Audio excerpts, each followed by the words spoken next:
This video covers two rules in Fitch system, identity introduction and identity elimination, and it covers a further function in Fitch system, namely reiteration. Let's check them out. All right, so the identity rules in Fitch system are grounded in what it means to say that something is numerically identical to something. So we need to have an understanding about what it means to say that something is numerically identical to something. So let's take this as an example. Suppose we have identical twins.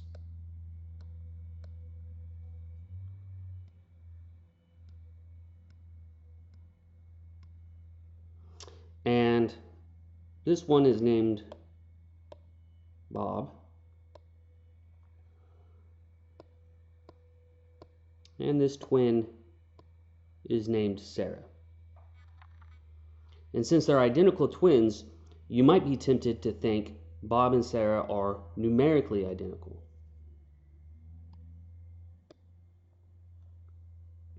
But it turns out that under the meaning of numerical,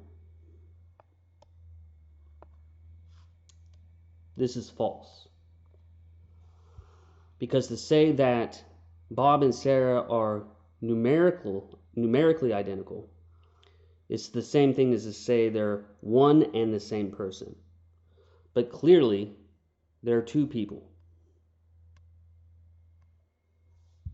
And if they were one and the same person, they would have every single property in common. There would be no variation whatsoever.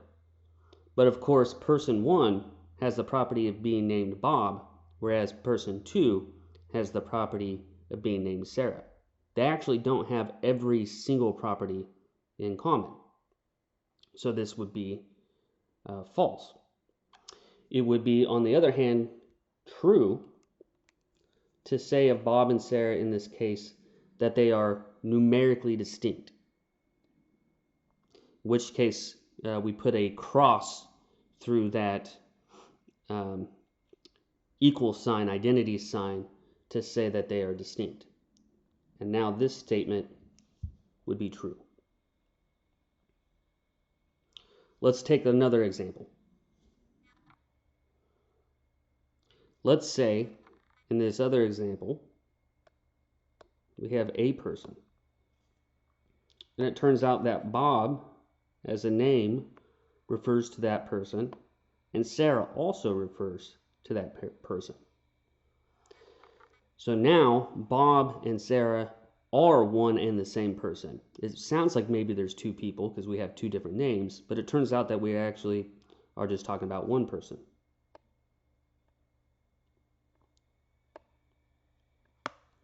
Now it's true to say that Bob is numerically identical to Sarah, and it's true to say that Sarah is numerically identical to Bob. And it's true that this one person has all of its properties in common with itself. There's no way that you can have a property different from yourself. Bob has the property of being named Bob and has the property of being named Sarah, and Sarah has the property of being named Bob and has the property of being named Sarah. They have all of the properties in common. So notice then that whatever is true about Bob in this case is going to turn out that it's true in Sarah. So notice then that whatever we say of Bob, if it's true of Bob, it's also going to be true of Sarah. Not only that, but whatever we say of Bob and it's false of Bob, it's also going to be false for Sarah, at least in this case when they're actually numerically identical. And that's how the identity rules in Fitch system operate. It operates on that fact that whatever is true of one will be true of the other, and whatever is false of one will be false of the other. So let's turn now to look at that. All right, so this diagram right here tells us how identity introduction works in Fitch system. So basically, it explains the rule or represents the rule to us. And that triangle there tells us this is the inference you can make. Which inference? this. And in this case, there's no other step that's being cited. So it's telling us that anywhere, always, in the middle of the proof, you can infer that something is identical to itself. So for us, we're mostly going to be dealing with, as our names, A, B, C, D, E, and F. So no matter where in a proof, we can always assert that to be the case, any of those to be the case. Now, why do we get to do that? For a couple of reasons. One is our names in FOL are individual constants. So the English name Bob, there's lots of people who have that name. There's lots of people that have the name Bob.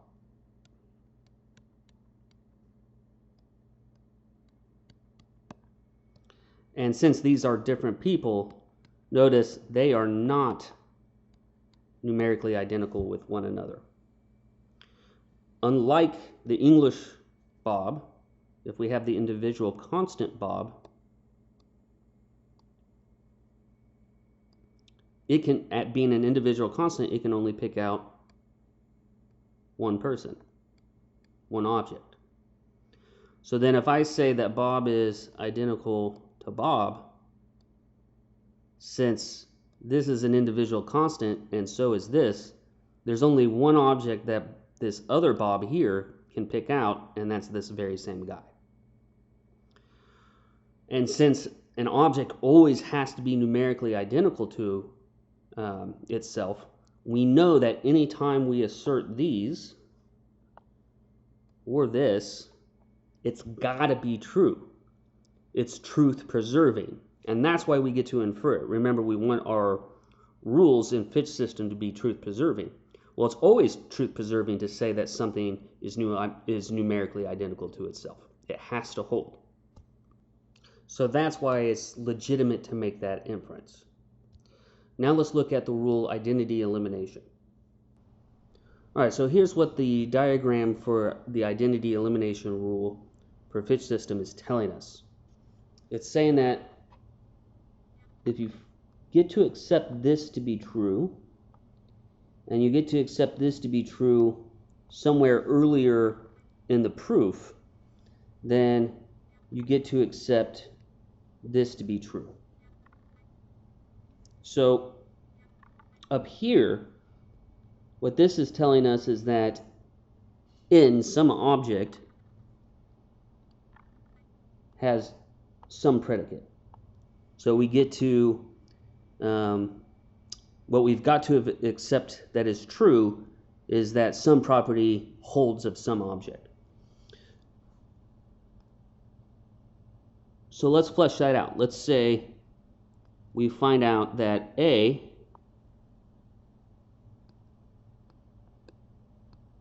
is a cube. Okay?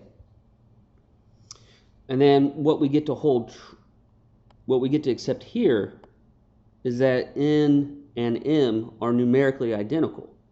We get to hold, or we get to accept that they are one and the same object. So let's say we got to keep the N, replace the N with the A, since that's what we did up here. And then let's say the M is B. So what we get to accept now is that A is numerically identical to B. They're one and the same object. Okay? That means A and B refer to the very same thing. What thing? Well, the information above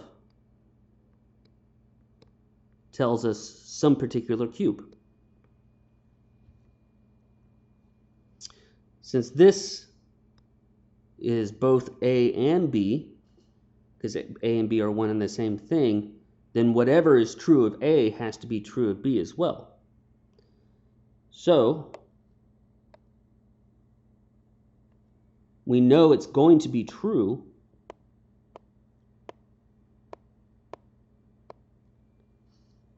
given that these are true. We know that it'll have to be true that B is a cube. And then our diagram just says that's true for any property.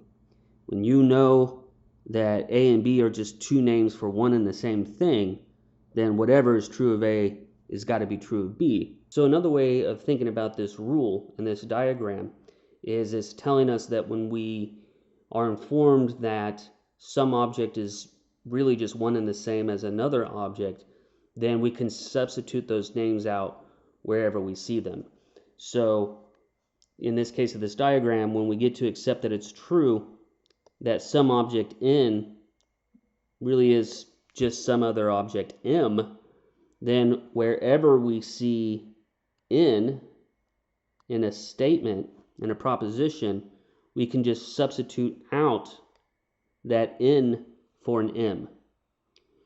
So coming back up here, once we find out or get to accept that A and B really are just one and the same object, then since I see an A up here, I can just substitute it out with a B here, and I know that that substitution will leave me with a statement that is also true. And that's why that will, since we know that that other statement, the one that we've inferred here, is also going to have to be true, that's why it's a legitimate inference. All right, let's check out the reiteration function. The reiteration function is pretty simple. What the diagram is telling us here is if we find out that some proposition is true, or we get to accept it to be true, then we can restate that proposition later, the very same proposition later. Why? Because we've already determined that it's true. So of course, if it's true, it's true. That simple. Let's take this as an example. Suppose we have A is a cube. We get to accept that to be true. And then maybe later on, maybe my proof is getting very big, or we'll see at some point we'll introduce subproofs. So maybe I'll have a reason to restate this proposition in a subproof. But the point is, since we get that A is a cube is true up here, it's got to be true here as well, as long as I'm just restating the very same proposition. All right, so I want to end this video by taking a look at the identity rules and the reiteration function in the Fitch program. So here we have the Fitch program opened, and if I hit Control A, you'll notice it asks me what rule it is that I want to cite for that step. And if we come to intro and scroll down to the identity sign, what we'll be doing is citing the identity rule, the identity introduction rule. And then notice that if I hit A is identical to A, and we verify it or check it out, it turns out that's a good inference. B is identical to B.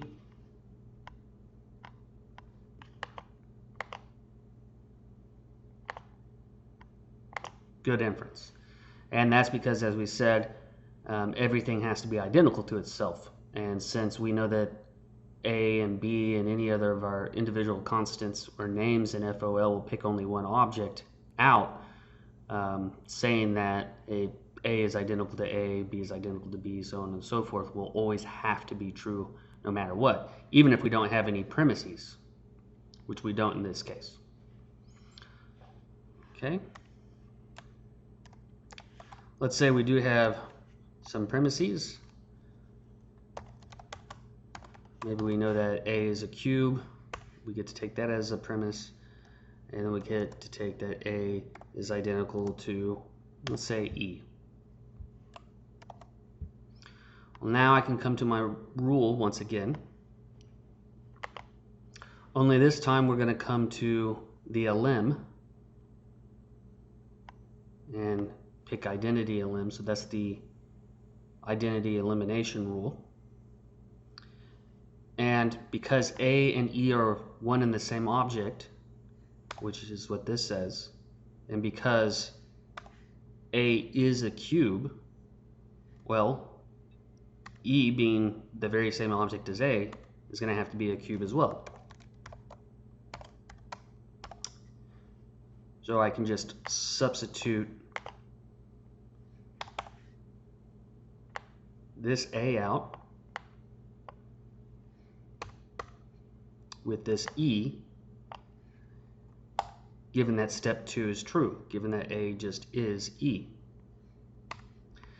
Now when I put this rule, I do have to actually cite the steps that allow for me to make that inference. It's because these two highlighted steps 1 and 2 are true. It's because I get to accept them to be true that it's a good inference to make that E is a cube. So I have to cite them by highlighting them, by clicking on them, and then we'll see that that's a good rule. If I failed to highlight one of them, or either of them, will get the X. So you got to make sure to highlight it correctly. All right, next. Since we know that A, well, let's put it this way. Since we know that A is the same as E, it's the very same object as E, I can just reiterate that. And of course, since we already get to have that it's true in step 2, we know that it's going to be true wherever else I state it. I just have to make sure to put the notation that, hey, I'm just restating something that's already true. I have to cite the thing that already is true, the proposition that's already true, and we'll see that that checks out. Now again, if I don't cite it, it'll come out with an X.